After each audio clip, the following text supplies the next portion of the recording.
दोस्तों, कैसे हैं आप सब। आज हम बात करेंगे 2024 में रिलीज हुई एक थ्रिलर फिल्म डोंट मूव के बारे में। इस फिल्म की कहानी इतनी दिलचस्प और भावनाओं से भरी हुई है कि यकीनन आपको बहुत पसंद आने वाली है। तो वीडियो को अंत तक जरूर देखें।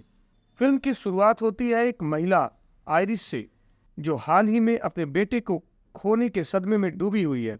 एक सुबह जब वह जागती है तो देखती है कि उसका पति सो रहा है और वह मौका पाकर ड्रॉवर से एक छोटा सा चाकू निकालती है और उसे अपने पास रख लेती है। इसके साथ ही अपने बेटे की एक छोटी टॉय बोट भी साथ ले लेती है। इसके बाद वह अपनी कार लेकर उस जंगल में जाती है जहां उसके बेटे की मौत हुई थी। वह अपनी कार को पार्किंग में छोड़ देती है और फिर पैदल ही उस पहाड़ की ओर चल पड़ती है। पहाड़ पर पहुंचकर वह अपने बेटे के स्मारक के पास जाती है और वहां उसका टॉय रख देती है। वह अपने और अपने पति के प्रेम को समर्पित एक प्रतीक के नीचे अपने बेटे के नाम का इनिशियल भी लिखती है। इसके बाद वह चोटी की तरफ बढ़ती है जहां से छलांग लगाने का मन बना चुकी होती है, क्योंकि अपने बेटे के बिना उसकी जिंदगी में कोई मतलब नहीं बचा था। जैसे ही वह कूदने का निर्णय लेती है, वहां अचानक एक आदमी आ जाता है जो अपना नाम रिचर्ड बताता है। वह कहता है कि उसे पता है कि आयरिश यहाँ क्या करने वाली है, लेकिन वह उसे रोकने की कोशिश नहीं करेगा। वह बस कुछ समय लेना चाहता है उससे बात करने के लिए।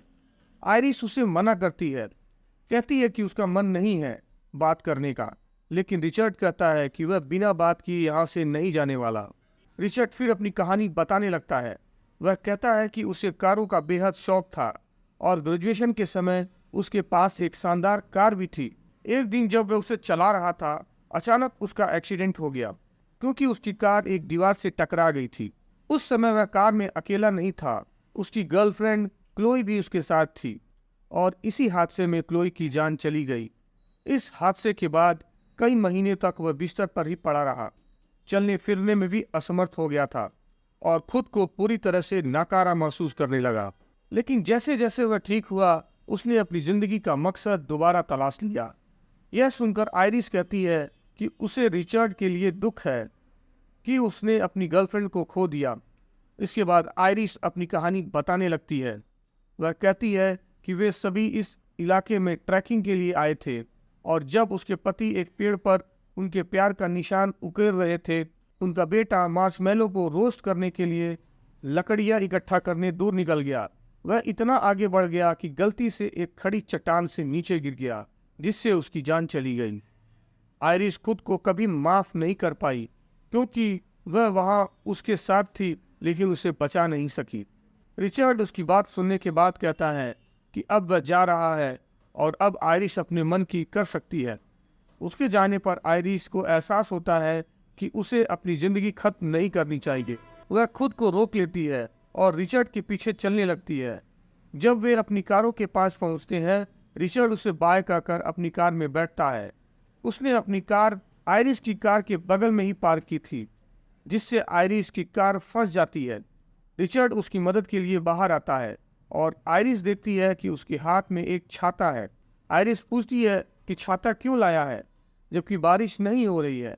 रिचर्ड मुस्कुराकर कहता है कि कभी भी बारिश हो सकती है। दरअसल वह कोई साधारण छाता नहीं था, बल्कि एक स्टन डिवाइस थी जिससे रिचर्ड आयरिश को इलेक्ट्रिक शॉक देकर बेहोश कर देता है। आयरिश के बेहोश होने के बाद रिचर्ड उसके हाथ पैर बांधकर उसे अपनी गाड़ी में डालता है और वहां से चल पड़ता है।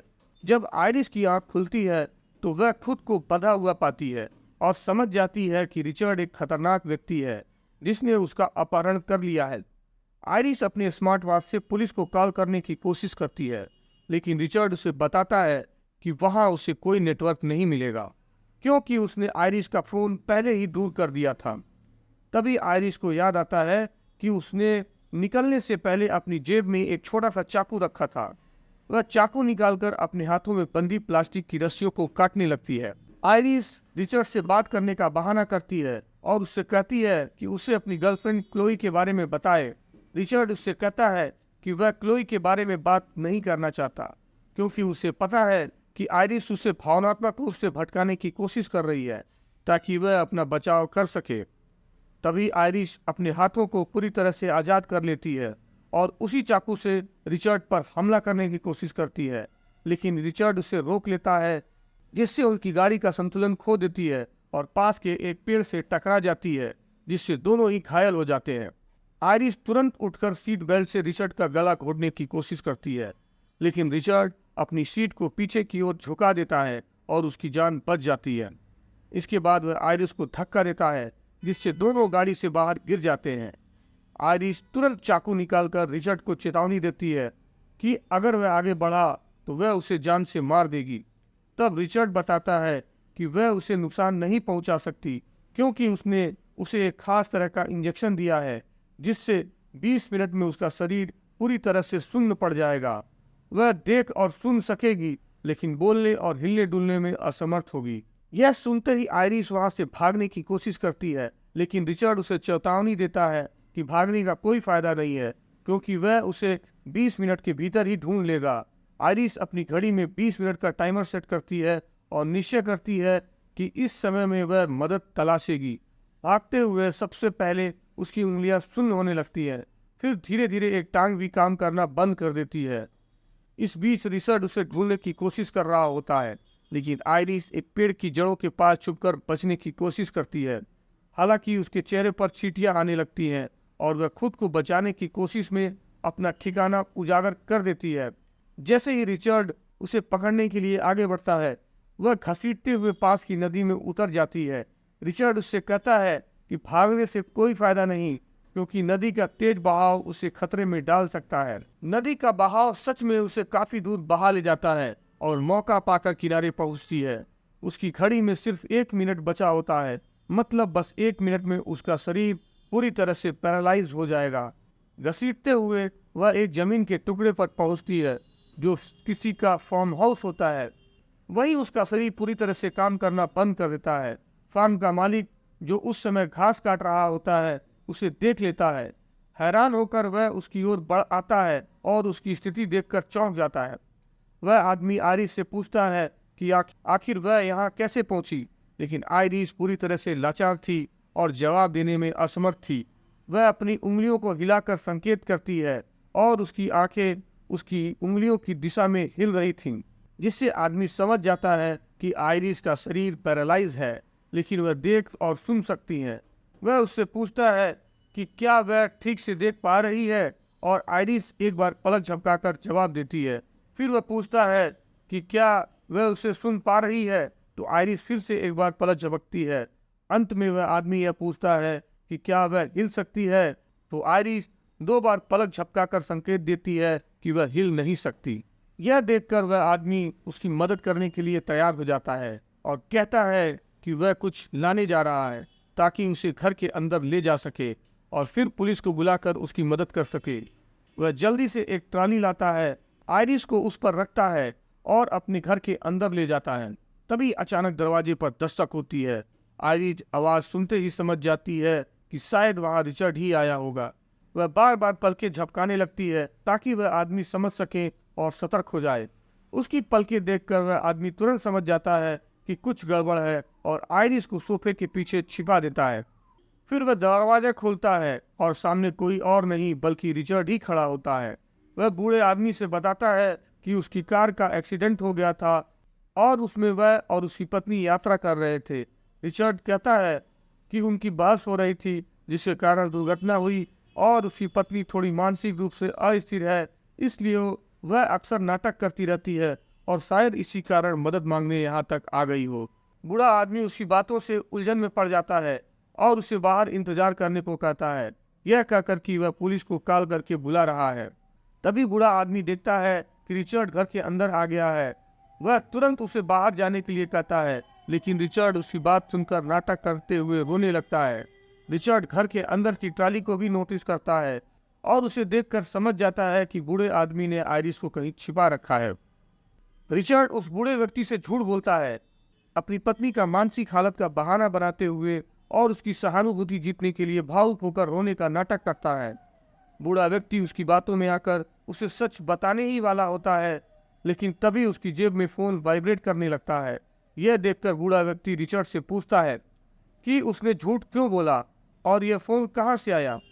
अब रिचर्ड अपनी असली पहचान में आ जाता है, अपना नाटक छोड़ देता है और बूढ़े व्यक्ति से सख्त लफ्जे में पूछता है कि उसने आयरिस को कहाँ छिपाया है। वह धमकी देता है कि अगर उसने सच नहीं बताया तो इसके गंभीर नतीजे भुगतने होंगे। बूढ़ा व्यक्ति यह सुनकर कहता है कि वह कोई कमजोर नहीं है और अगर रिचर्ड उससे लड़ना चाहता है तो वह उसका सामना करने को तैयार है। वह तुरंत पुलिस को कॉल करके मदद के लिए बुला लेता है। रिचर्ड यह देखकर बूढ़े व्यक्ति पर हमला कर देता है, लेकिन बूढ़ा व्यक्ति मजबूत और सतर्क था और उसने रिचर्ड को बुरी तरह से पीटा। इसी बीच रिचर्ड को हाथ में एक चाकू लग जाता है, जिससे वह बूढ़े व्यक्ति को पेट में वार कर देता है और उसकी मौत हो जाती है। आयरिस, जो सोफे के पीछे छिपी हुई थी, यह सब देखकर सदमे में आ जाती है। धीरे धीरे उसकी उंगलियां हरकत करने लगती हैं और वह समझ जाती है कि उसका एक बहुत खतरनाक व्यक्ति से पाला पड़ा है। इसी बीच पुलिस के वहां आने की संभावना को देखते हुए रिचर्ड पूरे घर में मिट्टी का तेल छिड़क देता है और आग लगा देता है, यह जाने बिना कि आयरिस भी घर के अंदर फंसी हुई है। आग से खुद को बचाने के लिए आयरिस अपनी उंगलियों को हिलाने की कोशिश करती है। रिचर्ड बाहर बूढ़े व्यक्ति की ट्रक लेकर भागने के लिए निकल जाता है, लेकिन तभी उसकी नज़र विंडो पर पड़ जाती है। वह देखता है कि खिड़की पर लगी शेड ऊपर नीचे हो रही है, जिससे उसे शक हो जाता है कि आयरिस शायद वही हो और यह संकेत दे रही हो। वह तुरंत वापस जाता है, सोफा हटाता है और आयरिस को ढूंढ निकालता है। वह उसे उठाकर अपनी कार में रखता है और कहता है कि अगर उसने यह संकेत नहीं दिया होता तो उसकी मौत पक्की थी। साथ ही वह यह भी कहता है कि अगर उसने शांतिपूर्वक उसका साथ दिया होता तो आज किसी की जान नहीं जाती। इसके बाद वह बूढ़े व्यक्ति की कार लेकर वहां से भागने लगता है। तभी रास्ते में रिचर्ड को अपनी बेटी लिजी का फोन आता है, जो एक स्कूल स्टूडेंट थी। रिचर्ड की बेटी लिजी फोन पर बताती है कि उसके नंबर बहुत अच्छे आए हैं और इस खुशी में उसकी माँ ने एक ट्रिप का प्लान किया है। वे सब ओल्ड कबी जा रहे हैं। रिचर्ड को यह सुनकर झटका लगता है, क्योंकि ओल्ड कबी की यात्रा तो उसने खुद पहले से प्लान कर रखी थी।